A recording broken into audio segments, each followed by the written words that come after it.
네, 오늘 함께 은혜 받으실 하나님의 말씀은 사무엘하 9장 1절로 8절까지의 말씀입니다. 구약 476쪽에 있는 사무엘하 9장 1절로 8절까지의 말씀 제가 봉독해 올려드리겠습니다. 다윗이 이르되 사울의 집에 아직도 남은 사람이 있느냐? 내가 요나단으로 말미암아 그 사람에게 은총을 베풀리라 하니라. 사울의 집에는 종 한 사람이 있으니 그의 이름은 시바라. 그를 다윗의 앞으로 부르매 왕이 그에게 말하되 내가 시바냐 하니 이르되 당신의 종이니이다 하니라. 왕이 이르되 사울의 집에 아직도 남은 사람이 없느냐? 내가 그 사람에게 하나님의 은총을 베풀고자 하노라 하니 시바가 왕께 아뢰되 요나단의 아들 하나가 있는데 다리 저는 자니이다 하니라. 왕이 그에게 말하되 그가 어디 있느냐 하니 시바가 왕께 아뢰되 로드발 암미엘의 아들 마길의 집에 있나이다 하니라.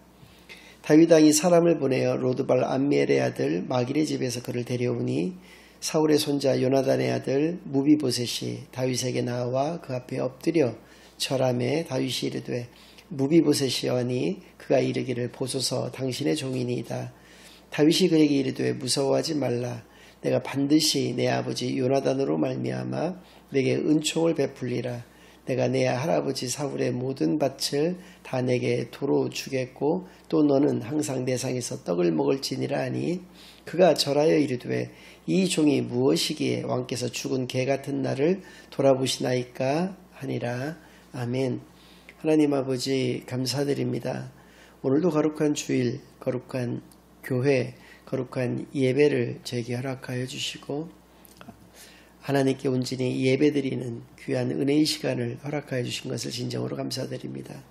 지금 이 시간 저희들이 지난 한 주일간 지었던 모든 죄악을 예수 그리스도의 십자가 아래 다 내려놓고 오직 저희들의 온 영과 진리를 다하여 하나님께만 드려지는 예배를 통하여 하나님께서만 영광 받으시는 은혜의 시간으로 이 시간을 인도하여 주시옵소서. 모든 것을 감사드리오며 예수 그리스도의 이름으로 기도드리옵나이다. 아멘. 네, 오늘은 다윗의 리더십이라는 제목을 가지고 오늘 본문 말씀을 중심으로 하나님의 말씀을 증거하겠습니다. 제목에서 말씀드린 바와 같이 오늘 본문은 다윗의 리더십을 알 수 있게 하시는 그런 말씀이 되겠고요. 리더로서 마땅히 갖춰야 될 자질이 네 가지로 설명되고 있습니다. 이것을 통해서 우리 크리스천 리더십을 어떻게 가져야 할 것이고 어떠한 삶의 모습을 가지는 것이 올바른 것인지에 대해서 깊이 생각해보는 시간만이 되기를 바라겠고요. 이 네 가지 자질을 크게 두 가지로 또 나눈다면 외적 자질 두 가지와 내적 자질 두 가지로 나눌 수가 있겠습니다. 외적 자질은 능력에 관련된 부분이 되겠고요. 내적 자질은 도덕성에 관련된 부분이 되겠습니다. 그래서 외적 자질 둘 중에 어느 한 가지라도 갖추지를 못했을 경우에는 무능력한 리더다. 무능력한 리더는 리더로서의 자격이 없다라고 얘기할 수가 있겠고요. 마찬가지로 내적 자질 두 가지 중에서 한 가지만이라도 없다면 그것은 부도덕한 리더다. 부도덕한 리더 역시도 리더로서의 자격이 없다. 이렇게 말씀을 드릴 수가 있겠습니다. 외적 자질 두 가지 중에서 첫 번째는 방치하지 않는다라는 것입니다. 이것을 다른 말로 표현을 한다면 무질서하게 만들지 않는다라고 얘기할 수가 있겠고요. 리더는 어떠한 경우에도 자신이 처해 있는 형편과 상황과 환경과 처지로부터 도망을 치거나 또 그것을 방치해서는 결코 안 된다. 그것은 조직을 무질서하게 만드는 결과가 되는 것이기 때문에 그렇다는 것이죠. 조직을 질서 있게 만들기 위한 선결 조건은 무엇인가?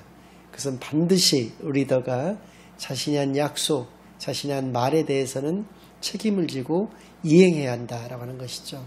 리더가 자신이 한 약속을 철저하게 이행하였을 때 조직은 질서가 있게 되는 것이고요. 그것이야말로 리더로서 반드시 갖춰야 될 덕목인 것을 오늘 말씀을 통해서 깨닫게 되기를 바랍니다. 두 번째는 비전을 제시해야 한다는 것이죠. 그런데 여기서 주의해야 될 것이 있습니다. 그 비전을 리더 본인 혹은 리더의 측근들 몇몇 사람들만이 알고 그것을 밀어붙였을 때에는 그것은 독재의 다름 아니다라는 것입니다. 반드시 리더는 자신이 가지고 있는 그 비전을 그 구성원들과 함께 공유하고 또 모든 사람의 이해관계에 부합되는 것은 아닐 터이기 때문에 그들을 설득해 나가고 아무튼 그 모든 구성원들과 함께 그 비전을 이루어 나가는 것이 그 리더로서의 마땅한 자질이다라는 것이죠. 외적 자질도 이렇게 두 가지가 있지만 내적 자질 마찬가지로 두 가지인데 첫 번째는 부지런함입니다. 두 번째는 온유함이 되겠는데요. 부지런함에 대해서는 로마서 12장 8절 말씀을 통해서 그러니까 사도 바울께서 로마에 있는 크리스천들에게 보내는 그 서신서에서 여러 유형의 리더들이 있는데 그 여러 유형의 리더들이 가져야 될 그 자질에 대한 말씀이 기록되어져 있습니다. 제가 먼저 읽어드리겠습니다. 혹 위로하는 자면 위로하는 일로, 구제하는 자는 성실함으로, 다스리는 자는 부지런함으로, 긍휼을 베푸는 자는 즐거움으로 할 것이니라. 다스리는 자는 부지런함으로 하여야 한다. 다스린다라고 하는 말은 헬라어로 명사형으로는 프로히스템, 동사형으로는 프로히스테미라고 하는 말인데요. 그 가지고 있는 뜻은 앞에 서다라고 하는 뜻입니다. 앞에 쓴다라고 하는 말도 두 가지 의미를 가지고 있는데 첫 번째는 모범이 되어야 한다라는 것이고요. 두 번째는 이중적이어서는 안 된다라는 것입니다. 모범이 된다라고 하는 말은 뭐 누구나 다 알 수 있는 말이고요. 이중적이지 않아야 된다라고 하는 것은 교회를 또 예를 들어서 말씀을 드렸을 때 목사님께서 설교라든지 일반적으로 이렇게 하시는 말씀 가운데에서는 가난한 자 또는 뭐 소외된 자들을 위해서 살아가는 것처럼 말씀을 하시면서 실제로는 어떤 호화로운 삶을 추구를 한다든지 호의hu식을 한다든지 하는 삶을 그러니까 만무리즘에 치우쳐 있는 그런 삶을 살아갔을 때는 그것이 이중적인 것이고요. 세상에는 비밀이 없기 때문에 모든 성도들이 그 사실을 알게 되었을 때 그 목사님을 존경하고 따를 수 있겠는가라는 것이죠. 부지런하다라고 할 때에 그 반대말이 되는 것은 게으르다가 될 것이고요. 잠언과 같은 성경을 통해서 보면 게으른 것은 미련한 것으로서 말씀을 하여 주고 계십니다. 그러니까 부지런하다는 것은 하나님의 자녀로서 마땅히 지혜로운 삶을 살아가는 것을 의미한다는 것을 알 수가 있게 하는 것이고요. 게으른 자들의 특징이 있습니다. 몇몇 가지가 있는데 그 중에서 한 가지는 그들은 안 하는 것이 아니라 미룬다라고 하는 것이죠. 그러니까 다른 말로 얘기를 한다면 그들은 안 하겠다라고 하는 처음부터 결심을 가지고 있다든지 하겠다라고 하는 거짓말을 하고 안 한다라고 하는 말이 아니라 처음에는 하고자 하는 것입니다. 하고자 했는데 미루다 보니까 못하게 되어지는 것이죠. 혹은 또 이런 특징도 있는데 핑곗거리가 많다는 것입니다. 늘 이유가 있다는 것이죠. 못한 거에 대한. 그런 경우에는 자기 자신은 말할 것도 없거니와 주변 사람들까지도 모두 평생을 괴롭게 만드는 결과를 가지게 되기 때문에 그것을 미련한 것으로 성경은 말씀하여 주고 계시는 것이고요. 부지런한 사람은 자기 자신뿐만 아니라 주변 모두를 행복하게 하기 때문에 하나님의 자녀로서의 지혜로운 삶이다라고 하는 것을 우리로 하여금 알게 하여 주시는 것이죠. 두 번째는 온유함인데요. 이것도 마찬가지로 사도 바울의 서신서 디모데 후서 2장 24절 25절 말씀을 통해서 우리로 하여금 알게 하여 주십니다. 제가 봉독해 올려드리겠습니다. 주의 종은 마땅히 다투지 아니하고 모든 사람에 대하여 온유하며 가르치기를 잘하며 참으며 거역하는 자를 온유함으로 훈계할지니 혹 하나님이 그들에게 회개함을 주사 진리를 알게 하실까 하며 그렇습니다. 부드러울 유, 따뜻할 온입니다. 모든 사람을 따뜻하고 부드럽게 대해야 된다는 것이죠. 자기에게 거역하는 사람에게조차 온유하게 대해야 된다라고 분명히 말씀해 주신 것이죠. 그리고 첫 번째 문장이 바로 다투지 아니한다는 것입니다. 그러니까 절대로 온유한 자는 다투지 아니한다는 것이죠. 그러니까 그 베이스에 늘 깔려 있는 것은 참음이라는 것이죠. 인내가 바탕에 깔려 있어야 된다는 것이죠. 그래야지 진정한 온유함이 있을 수가 있다는 것인데요. 교회를 아까 예를 들었으니까 역시 교회의 목사님을 예를 든다면 만약에 목사님이 혈기를 이렇게 잘 부리시는 분이다. 자기하고 의견이 좀 잘 맞지 않는다거나 자기 뜻에 이렇게 부합되지 않는 사람에게 막 혈기를 부린다든지 자신이 가지고 있는 막 성격을 다 부린다든지 한다고 한다면 누가 그 목사님을 어떻게 그 성도들이 믿고 따를 수가 있겠는가라는 것이죠. 온유함으로 대하는 목사님은 모든 성도들이 믿고 그를 따를 수가 있겠지만 혈기 부리는 목사님, 늘 싸움닭 마냥 다투기를 좋아하고 다투는 그런 목사님에게 누가 따를 수 있겠는가라는 것을 우리가 생각해 봤을 때 너무나도 당연한 이야기가 되는 것이죠. 그래서입니다. 신앙생활의 본질이 무엇일까라고 한번 생각해 보았을 때 그것은 바로 자기 자신과의 싸움이 아니겠는가라는 생각을 해보게 되는 것입니다. 부지런하기 위해서, 온유하기 위해서도 늘 자기 자신과의 싸움이 바탕이 되어야 된다. 그것이 치열한 그런 싸움이 이루어져야 된다라고 하는 것을 우리가 알 수가 있는 것입니다. 그래서입니다. 크리스찬은 좋은 리더가 되어야 된다. 좋은 리더는 자기 자신뿐만 아니라 조직을 살리게 되는 것이고요. 나쁜 리더는 자기 자신뿐만 아니라 조직도 죽이게 되는 그런 결과를 갖기 때문에 그렇습니다. 결과적으로 우리 크리스천들의 본질은 살리는 것이고요. 그것은 바로 그리스도께서 그러하셨기 때문에 그렇다는 것입니다. 즉 우리는 복음으로 말미암아 영원한 생명, 영원한 구원을 얻게 되었고요. 이제 그 복음 증거의 삶을 통해서 많은 사람들을 구원으로 인도해야 되는 그런 사람들이기 때문에 우리 크리스천들의 본질은 살리는 것이다. 그렇기 때문에 우리들은 좋은 리더가 되어야 된다라고 하는 것은 의심의 여지가 없는 문제가 될 것이고요. 오늘 본문 속에 그 다윗의 리더십을 알 수 있는 그 장면들이 바로 이러한 네 가지의 모습이라는 것입니다. 첫 번째는 바로 요나단과의 그 약속을 철저하게 이행하고 있는 다윗의 모습을 통해서 그것을 알 수가 있는 것이죠. 요나단은 이스라엘의 초대 왕이었던 사울 왕의 아들입니다. 그리고 보통 아들도 아니고 후계자로서 차기 왕이 될 수 있었던 그런 사람이었습니다. 그런데 물론 그런 인격과 신앙 모두를 소유하였던 사람인데요. 다윗을 알게 된 후로부터는 하나님께서 그를 택하시고 그를 사랑하시고 계시다는 것을, 그리고 다윗도 못지않게 하나님을 사랑하고 있는 사람인 것을 깨달아서 그를 죽을 위험으로부터 구하였을 뿐만 아니라 사무엘상 20장 15절에서 17절 말씀을 통해서 알 수 있는 바와 같이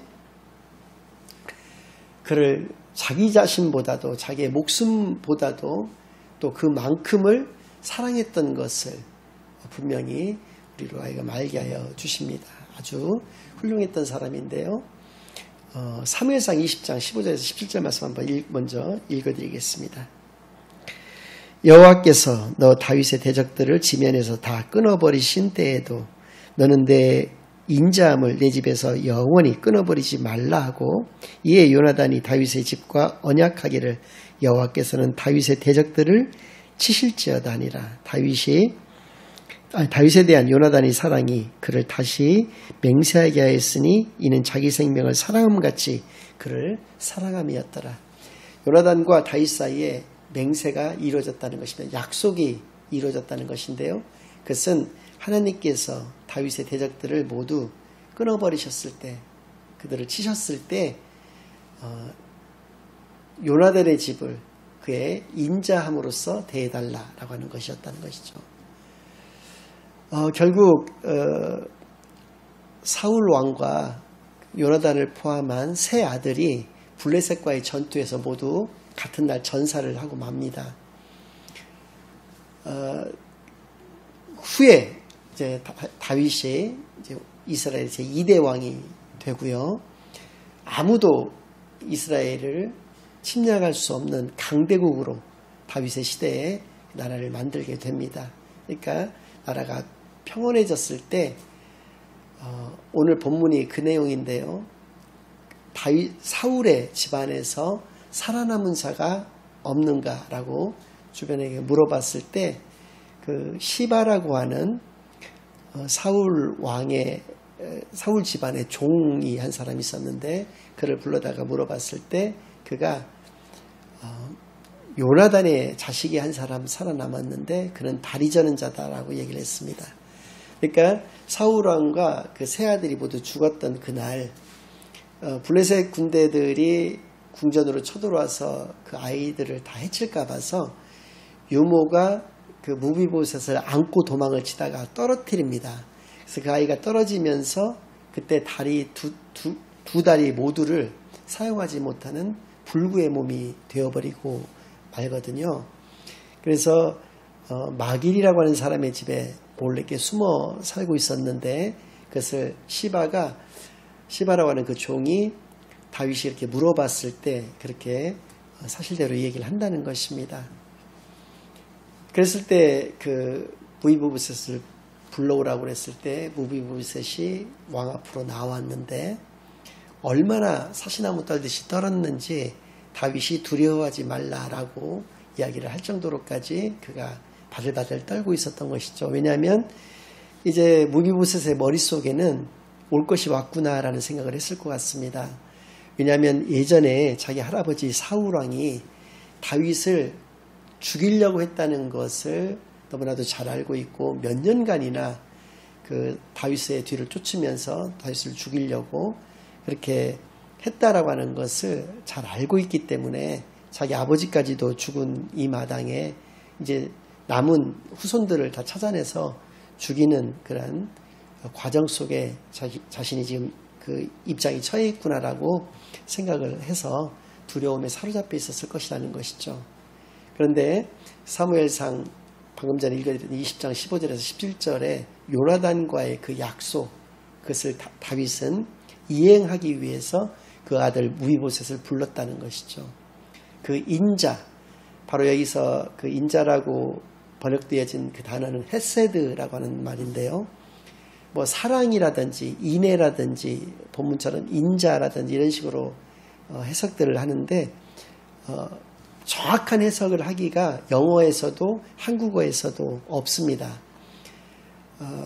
굳이 이것을 해석을 한다면 언약적 사랑이다 라고 이야기를 할 수가 있겠고요. 언약적 사랑이라고 하는 말은 하나님의 사랑이다 라고 하는 것을 의미하는 것이죠. 왜냐하면 하나님과 우리 사이에 언약을 체결했을 때 하나님은 반드시 약속을 지키시는 하나님, 우리는 그 약속을 늘 배반했던, 약속을 등졌던 우리들이기 때문에 그렇다는 것이죠. 그래서 언약적 사랑이라고 하는 것은 하나님의 포기하시지 않는 영원한 사랑, 그것을 헤세드다 이렇게 표현한다는 것이죠. 이러한 것이 인자다, 인애다, 사랑이다 어떻게 표현되어졌던 간에 그 의미적으로는 언약적 사랑을 의미한다라고 하는 것을 기억하시는 시간이 되기를 바라겠고요. 그래서입니다. 요나단과 이러한 약속을 이행하는 것뿐만 아니라 무비보셋에게 비전을 분명히 제시를 하고 있었던 것입니다. 두 가지가 있었죠. 사울왕으로부터 가져왔던 토지 전체를 되돌려주겠다라는 것이고요. 그것은 모든 재산을 몰수했던 그 재산들을 다 돌려주겠다는 것입니다. 그러니까 사울왕이 얼마나 재산이 많았겠습니까? 그 재산을 이제 두 다리를 다 쓰지 못하는 이 장애인이 된 무비보셋에게 요나단과의 약속 때문에 돌려주겠다라고 얘기를 하고요. 두 번째는 왕의 식사 자리에 다윗과 늘 함께 그가 식사할 수 있도록 했다는 것이죠. 그러니까 그를 왕자의 신분으로 격상시켰다는 것입니다. 그러니까 어느 누가 그를 장애인이라고 흉을 보겠고 어느 누가 그 몰락한 집안의 후손이라고 욕을 할 수가 있었겠습니까? 그는 다윗의 후계자까지 될 수가 있었던 그 위치로까지 격상이 됐기 때문에 아무도 그를 무시할 수가 없었던 것을 의미하는 것이죠. 이렇게 그리고 실제로 다윗은 그 약속을 끝까지 지키게 되는 것이죠. 이렇게 무비보셋에게 1절, 3절, 7절 세 차례나 걸쳐서 은총이라고 하는 표현을 반복해서 쓰고 있습니다. 1절과 7절은 그냥 은총이지만 3절에서는 그 은총이 하나님의 은총인 것을 분명하게 말씀하여 주시는 것이죠.